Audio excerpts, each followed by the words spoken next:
It's cloudy and they say we're expecting some harsh winds tonight. Maybe not a white Christmas, but a windstorm of sort. And what I read today, I guess to start off, it's kind of a follow-up story of yesterday with all those drones that fell from the sky from that drone show. It made me wonder a bit, just because a lot of the reports, they were contradicting in terms of what people were saying, but apparently the drone show itself was run by Sky Elements. They're not a small name. They're that drone company that's been making headlines, breaking Guinness World Records, being on that, for example, America's Got Talent and all that. So it makes you wonder what's going on. But apparently people are saying for this child got hit by the drone. For example, you can see in some social media posts, like this one saying, because of Sky Elements USA and Lake Eola Park, my son is now needing emergency heart surgery after visiting yesterday to watch the drone show at 6 p.m. Saying my son is only 7 and has forever been traumatized. So apparently some people are saying the child got hit in the chest, unfortunately. And in the actual official site of the city of Orlando, they had first posted this here saying, due to technical difficulties, the 8 p.m. holiday drone show at Lake Eola has been canceled. We apologize for the inconvenience.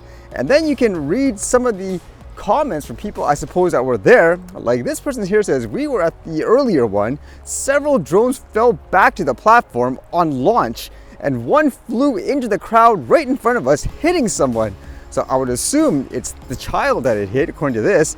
But it says, Jennifer Potempa Mason, yes, a woman in front of us was hit, and I just saw another post of a parent that posted a picture of her child that got hit. One of the people that got hit were about 6 feet in front of us. So that would kind of imply there was more than one person that got hit. And then this person here says, considering the traumatic experience of the malfunction of the 6:30 show, I'm glad they canceled it. Watching that poor baby boy get hit in the face was awful. So this person here says the boy got hit in the face with the drone versus, let's just say, the chest. And there was various posts online, for example, with crowdfunding requests, and a lot of the pictures, they show the kid's, for example, lip was bleeding and all that. So it makes me wonder, was he hit in the face or was he hit in the chest that required this surgery overall? And the other weird thing about this situation was a lot of different accounts were actually posting these messages saying their son got hit. It's the same person from the picture, but the alias is completely different. So is it the same person with multiple accounts, or what's going on here? But either way, that's a really bad situation, I guess, for the company and all that too, huh? I guess the hysteria and panic mode will continue. It makes me wonder too whether or not that company, Sky Elements, can look at the drone logs, for example, and then see, hey, what the heck happened when they lost, let's just say, connection and so forth. It'll be kind of interesting to see what happens out of this, huh? You have to wonder too, what is going on over the past couple of weeks? It just seems like coincidentally there's been so many negative news popping up about drones and so forth. Maybe this has something to do with it too, in relations to things like those mystery drones in New Jersey, where various people around the world are getting together talking about things like, I guess, drone threats per se. This one says, dozens of law enforcement leaders from multi-state group to address potential drone threats. In the absence of clear answers from federal authorities about the reported drones that have mysteriously appeared in the skies over much of New Jersey and other parts of the Northeast in recent weeks, officials have begun banding together to pool resources and information in the hopes of preparing for what they described as potential drone threats. On Friday, almost 50 law enforcement professionals from 19 state, local, and federal agencies gathered at Rutgers University for the inaugural meeting of the so-called Drone Working Group, according to the New Jersey State Police, which co-hosted the event. I thought this would just be a US thing, for example, but apparently it says even Canadians were involved in this too. It says among the other groups represented were state police agencies in Connecticut, Delaware, Maryland, Massachusetts, New York, Pennsylvania, and Virginia, as well as the Royal Canadian Mounted Police. Officials from 2 federal agencies, the Federal Aviation Administration and Naval Weapons Station, Earl, a US Navy base, also attended.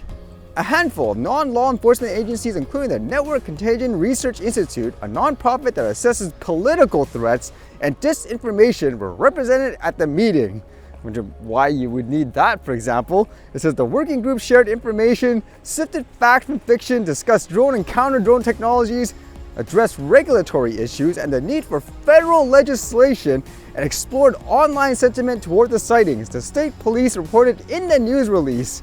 And then they talk about things, for example, like upcoming high-profile events like the FIFA World Cup, where I suppose they may need more drone security per se, but This all sounds like a sign to introduce more legislation and stuff like that, huh?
All right, see you guys later.